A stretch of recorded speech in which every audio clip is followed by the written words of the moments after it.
So yun, sobrang blessed and fulfilling yung na-experience namin dun sa 2 days na life retreat. Sobrang lahat ng question sa buong buhay ko is nasagot.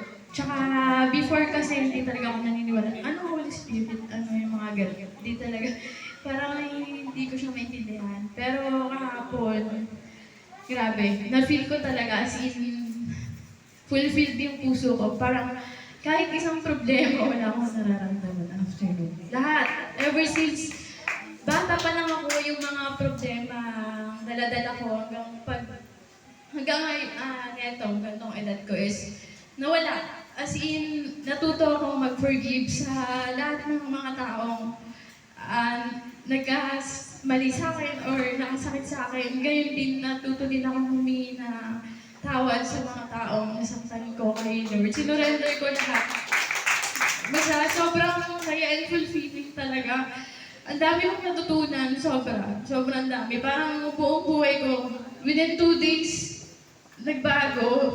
Knowing na ako, parang feeling ko, lahat ata nung tinapik dun, puro opposite yung ginagawa ko eh. Marami akong secrets na mga maling ginagawa ko. Pero after nun, natutunan ko na, Lord, inaasahan ko na marami ka pang gawin sa buhay ko. Gusto kong gamitin mo ako dito sa mga church. Amen. Hallelujah.